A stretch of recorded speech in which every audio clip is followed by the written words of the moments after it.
Okay, good afternoon, ladies and gentlemen of Casula High School. The screencasting technology that I am using to make this video is a Screencast-O-Matic. If you haven't used it before, definitely check it out. But the reason why I am making this video is because recently I have received a little bit of professional learning training in relation to ClickView. So this is a reminder to all staff that we do in fact at Casula High School all have access to ClickView. And if you have not checked it out before, it is definitely worth checking out. So if you type it in, you just click on that sign in, and you should, even our teachers that have just started, you all should have access to it. And if you do not, definitely let me know and I will chase that up. Now, once you have, so just a couple of things that I've basically figured out. I have used it in the past, but I have only really used it in terms of if there is a movie that is on ClickView, and I couldn't be bothered getting the DVD player out. Basically, I would put that on. So I haven't really used it for much else. And after receiving the training, there are a few things that's definitely worthwhile considering and checking out to get the most out of ClickView. So all of our students and all of our teachers do have, we do pay for this service, and it's worth utilising. So a couple of things, you definitely want to set up your account and do little things like indicate what KLAs you teach and are interested in, and then it will help you find relevant videos and stuff like that.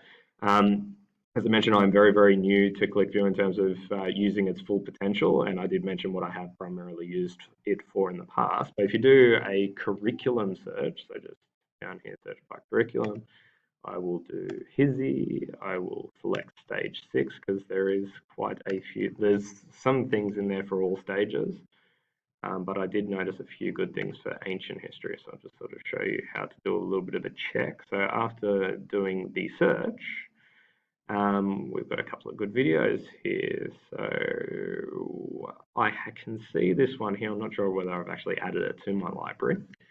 But for year 11, this would be a very good video. So what I'll do is I'll go into options. I'll click add to playlist. And I've already set up my playlist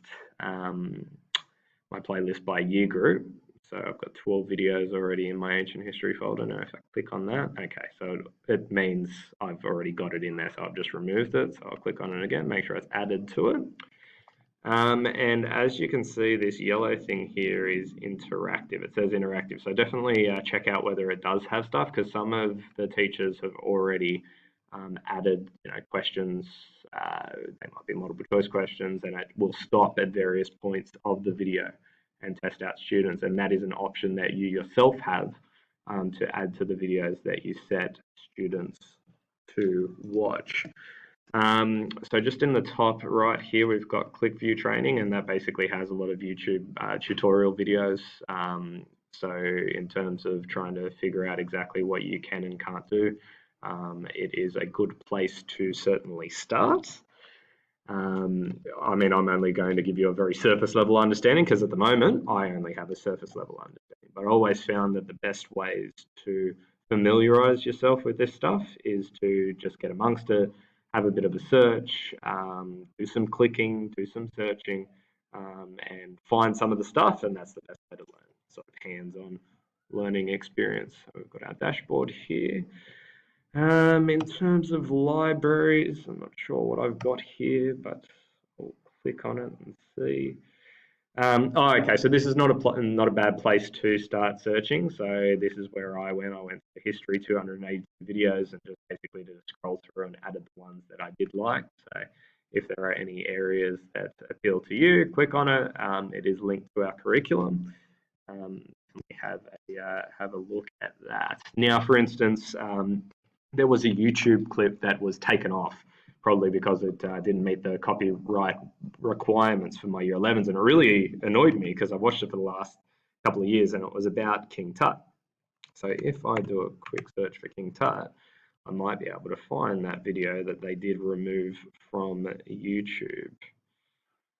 Okay, so I'll do a quick scroll through King Tut's treasures.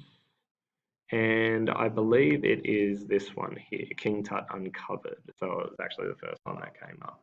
So that is one of those interactive ones. So it does have some questions that'll stop and help the students out. Now, so if you were to create an interactive video yourself, you would click on the top one and basically go through the prompts. But all I want to do is just ensure that I have added it to my playlist. So I'll click on it and add it to my ancient history folder. And I think I've already done that. Oh no, that's a new one. So that's now gone up to 13 videos. So if I want to see where that has now gone, I'll go into playlists. And I've already basically set this up for the year groups that I teach. So I've got a couple of videos down for modern history, year 10 history, year 9 history, and year 7 history. I'll click on ancient, and I should be able to find that. As I continue to add stuff, I would probably refine it by topic and not just year group. And where has that gone? It should be just down the bottom here, King Tut Uncovered. Okay, yeah, so for those interactive videos, anything that is highlighted in yellow, just make sure that you check those out because there are a few really cool things that you can do. Now, the last thing I'm going to talk you through now is if you go just up at the top where your name will appear, I think the analytics thing was quite clever in terms of the way it was shown to me. So there's not going to be any real live data for me because I haven't been using it or setting it for my classes. So there's some stuff, but once you start setting it and getting your U groups and your students actually viewing the videos, I think one of the best things about it is that it will actually show how many students have viewed the video, but the various parts of the videos that they view. So one of the difficulties I've had with students is they might access the video and it shows me that they've accessed the video, but I can't really tell how much of the video they've watched. So some students will skip certain parts. The analytics actually goes into and we'll let you know whether a student has actually skipped parts of the video. So I think that's sort of clever in terms of keeping a bit of an eye on things. And the students knowing that they're sort of being monitored like that would certainly be helpful when it comes to homework tasks and stuff. Anyway, that's just my little tutorial and a little reminder that we do all have access to ClickView and to certainly check it out. The school is paying for it. It is a resource that we should definitely utilize, and I guess if you have any questions, I can certainly try and answer them. But definitely, if you have questions about the whole logging in procedure, if you're having any difficulties accessing your login, let me know about that, and I will point you in the right direction. All right. Well, happy viewing ClickView, and I'll see you around. Look forward to hearing from you.